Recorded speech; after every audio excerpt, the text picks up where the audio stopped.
Good morning student. आज हम अपने चैप्टर 9 लास्ट चैप्टर ग्लोबलाइजेशन को देखेंगे,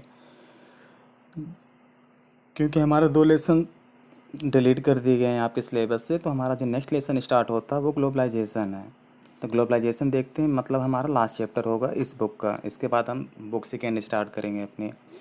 तो जैसे कि आप जानते हैं ग्लोबलाइजेशन होता क्या है, ये आपने क्लास 10th में भी पढ़ा होगा।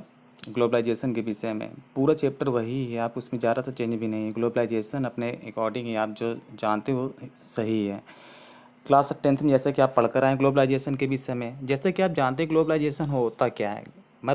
मैंने बताया था आपको पहले भी क्लास में, ग्लोबलाइजेशन क्या है, रिमूविंग ऑफ बॉर्डर्स कह सकते हैं। मैंने आपको पहले भी बताया था कि सब अगर ग्लोब देखिए, ग्लोब से सारे बॉर्डर हटा दिए जाएं तो क्या होगा, सारा भी विश्व क्या हो जाएगा, एक हो जाएगा। वही हमारा क्या कहलाता है, ग्लोबलाइजेशन कहलाता है। तो यहाँ पर इंट्रोडक्शन डिफिनीशन भी लिखी गई, globalization is refers to the integration of an economies in the world. लेकिन ये इकोनॉमीज यानी जितनी भी इकोनॉमी सबको क्या कर देता है, अगर बॉर्डर हटा दिए जाएँ तो क्या हो जाएगी, सारी इकोनॉमी एक हो जाएंगी। यानी कि एक देश से दूसरे देश पर कोई भी आसानी से जा सकता है। वो क्या है, तो ग्लोबलाइजेशन कहलाता है। Globalization as a concept fundamentally deals with the flaws and this could be various kind of. इसमें जो ग्लोबलाइजेशन होता है, क्या ग्लोबलाइजेशन बता रहा है कि जो fundamentally deals with the flaws this could be various kind of, ये कई प्रकार के हो सकते हैं। कौन कौन से फ्लॉज होते हैं, जैसे आइडिया, जो हमारा पहला आपने देखा होगा आइडियाज़।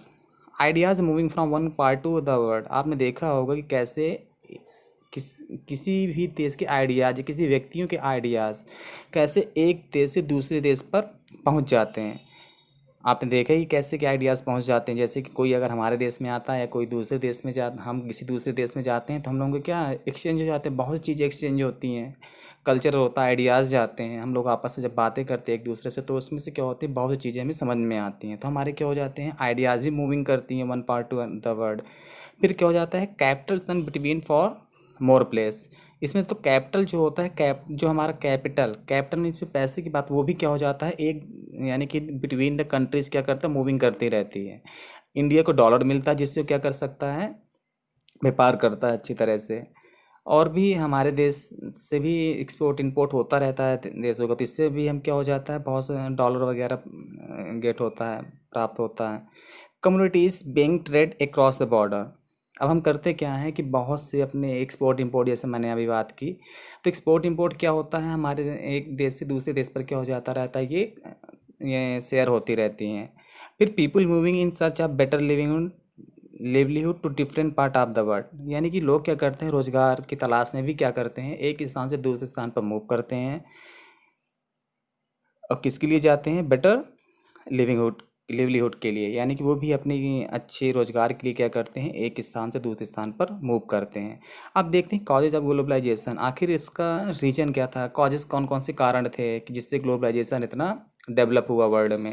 तो देखते हैं जो हमारा पहला कारण बनता है वो कौन सा, टेक्नोलॉजिकल इनोवेशन एंड एडवांसमेंट। जैसे कि टेक्नोलॉजी की वजह से, जैसे जैसे टेक्नोलॉजी क्या होती जा रही है, डेवलप होती जा रही है, वैसे क्या हुआ, हमारा ग्लोबलाइजेशन भी बढ़ता चला जा रहा है। आज ग्लोबलाइजेशन की वजह से, आज टेक्नोलॉजी की वजह से ही क्या है, आज हम किसी भी देश के विषय में इंफॉर्मेशन बड़ी सरलता से प्राप्त कर लेते हैं और उस देश पर हम प्लानिंग कर सकते हैं जाने के लिए, कुछ भी करने के लिए।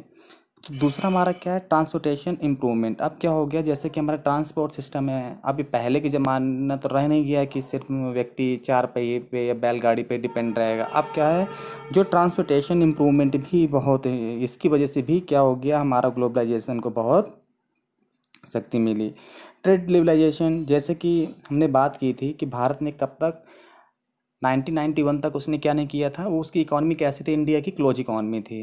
लेकिन 1991 में मनमोहन सिंह जब उसने फाइनेंस मिनिस्टर, तो उन्होंने क्या कर दिया था, उन्होंने ओपन इकॉनमी को कहा था। ये मैंने आपको कॉन्सेप्ट क्लास में समझाया भी था। और जिस तरह चाइना ने 1978 में उसने बहुत अपनी ओपन इकॉनमी चालू की थी, तो इसलिए चाइना ज़्यादा आगे निकल गया था हमसे अगर देखें तो इस तरह। और भारत ने 1991 में चालू किया था, यानी कि क्लोज इकॉनमी से ओपन इकॉनमी में आए थे। तो ये क्या था, ट्रेड लिबरलाइजेशन था। अब देखते ग्रोथ ऑफ एमएनसी, यानी कि एमएनसी ग्रोथ के लिए, यानी ज़्यादा से ज़्यादा पैसा कमाने के लिए तो बड़ी बड़ी कंपनियां, मल्टीनेशनल कंपनी जिसे बोलते हैं, एमएनसी का फुल फॉर्म क्या होता है, मल्टीनेशनल कंपनी क्या हो जाती है, एक स्थान पर दूसरे स्थान पर सेटअप की जाती हैं। तो ये किसके लिए की जाती हैं? प्रॉफिट के लिए की जाती हैं। फिर रिमूवल ऑफ एक्सचेंज कंट्रोल, इससे रिमूवल ऑफ एक्सचेंज कंट्रोल यानी कि जो उस समय रिमूवल ऑफ यानी कि जो भी बैरियर उसमें बनाए गए उन सबको क्या कर दिया गया? ख़त्म कर दिया गया। इससे क्या हो गया? हमें बहुत से रिमूवल ऑफ एक्सचेंज यानी कि बहुत से हमारे पास में क्या हो गए, इस जितनी भी एक्सचेंज कंट्रोल किए जाते थे उस समय, तो उसको क्या कर दिए गए? सब ये ख़त्म कर दिए गए। अब हम देखेंगे अपने नेक्स्ट टॉपिक नेक्स्ट लेक्चर में।